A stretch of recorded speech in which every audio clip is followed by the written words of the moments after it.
எல்லாருக்கும் வணக்கம். தேங்க்யூ.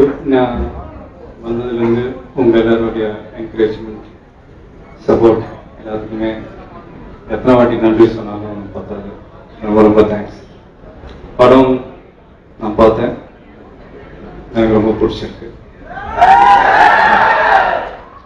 எல்லாருக்கும் பிடிக்கும்னு நான் நம்புகிறேன்.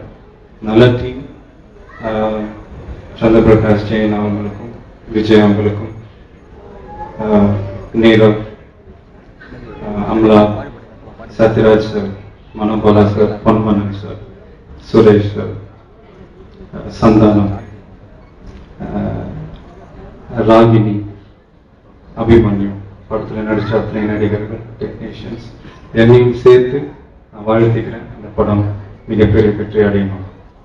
தேங்க்யூ அண்ணா.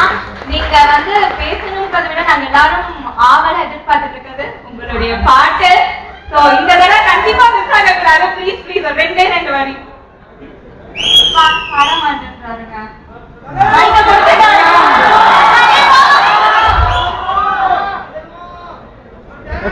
ஒரு டான்ஸ் பாட மாட்டேன்றாரு. Okay fine. தலைவா இளைய தளபதி விஜய் அவருக்கு நிறைய படங்கள் இருக்கு. முதல் முறையாக அனைத்து பாடல்களும் இந்த படத்தில் எழுதியிருக்கேன். அதுக்கு இயக்குனர் விஜய்க்கு நன்றி சொல்லணும். விஜயோட கூட்டணியில் கிரீடம் தொடங்கி இது எனக்கு 6வது படம். தம்பி ஜிவி பிரகாஷ்குமார் அவர்களுடைய கூட்டணியில் 5 படம் நாங்கள் தொடர்ந்து இந்த கூட்டணியில் வெற்றி பாடல்கள் கொடுத்துருக்கோம். அந்த வரிசையில் இந்த ஆல்பம் எனக்கு ரொம்ப முக்கியமான ஒரு ஆல்பம். நிச்சயம் இந்த படத்தோட எல்லா பாடல்களும் பிரபலமாகும்.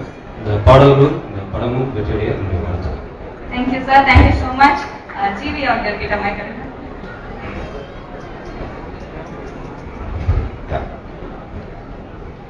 ஜிவி அவர்கள், நீங்க வந்து உங்களுக்கு ஒரு டஃப்பான டாஸ்க் எனக்கு தெரிஞ்சு என்னன்னு பாத்தீங்கன்னா, விஜய் சாருக்கு வந்து நீங்க வந்து ஒரு சாங் டான்ஸ் ஆட பீட் போடும்போது நீங்க ஒரு 8 பீட் போட்டா ஒரு 16 பீட் மூவ்மெண்ட் போடுவார். சோ நீங்க எந்த அளவுக்கு மெனக்கெட்டு அந்த சாங் கம்போஸ் பண்ணீங்க, அண்ட் விஜய் அவர்களை நீங்க பாடவும் வச்சிருக்கீங்க உங்க திரைப்படத்துல.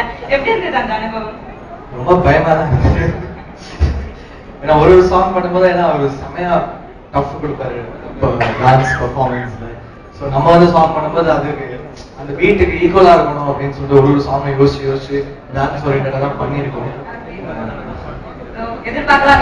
டீசர்லயே வந்து அந்த ஒரு மியூசிக்லயே நிறைய பேரை மிரட்டி இருக்கீங்க நீங்க. சோ இன்னைக்கு உங்ககிட்ட ஏதாவது பெர்ஃபார்மன்ஸ் எதிர்பார்க்கலாமா? இல்ல, அதுல ஒரு முக்கியமான விஷயம் இருக்கு. என்ன அப்படின்னு பாத்தீங்கன்னா, இப்போ நம்ம பிரகாஷ் சாருக்கு வந்து இன்னும் கொஞ்சம் சீக்கிரத்துல வந்து கல்யாணம் ஆக போகுது. ஆக்சுவலா கல்யாணம் ஆனதுக்கு அப்புறம் நீங்க பொதுவாக நிறைய பேச மாட்டீங்கன்னு நாங்க கேள்விப்பட்டிருக்கோம்.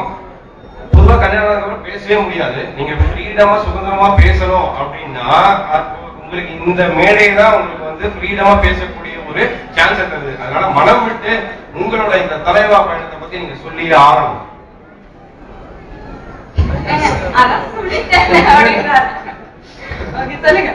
மனம் விட்டு பேசுங்க. இவ்வளவு அதான் பண்ணி. அவர் வந்து அவரோட மொழி என்ன? பாட்டு, இசை. சோ அவர் இப்போ மனம் விட்டு நமக்காக ஒரு அற்புதமான பெர்ஃபார்மன்ஸ் கொடுக்க போறாரு. தேங்க்யூ சோ மச் நாமத்துக்குமார் sir and G V stage. Thank you.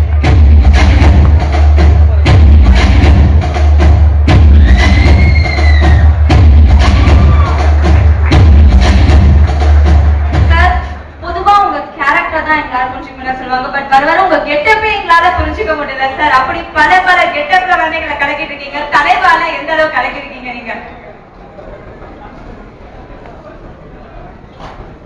இந்த கெட்டப்னுடைய இம்சைக்கு காரணமே டைரக்டர் விஜய் தான் சார். எல்லாரும் கருப்பு கோட்ல வரணும் அப்படின்னு ஒரு போருக்கு போகையில எவ்வளவு போன் வரும், அது மாதிரி மனோபாலா நாங்க எல்லாரும் ஃப்ரெண்ட்ஸா தலைவா தலைவன் தான் கூப்பிட்டுக்கோம். மனோபாலா தலைவா நாளை கருப்பு கோட்டு போட்டு வரணுமாவே, ஓவர் என்ன கருப்பு போட்டு வரணுமானே, ஓவர் நாசரு என்ன யாருக்கிட்டையுமே கருப்பு கோட்டு இல்ல, கோட்டு போடுற பழக்கமே கிடையாது நம்மளுக்கு. அதனால இந்த இம்சம் வந்து டைரக்டர் விஜயநாத் நடந்ததுதான். முதல்ல இந்த மேடையில நான் என்னுடைய அன்பு தம்பி இளைய தளபதி விஜய் அவர்களுக்கு பிறந்தநாள் வாழ்த்துக்கள் சொல்றேன்.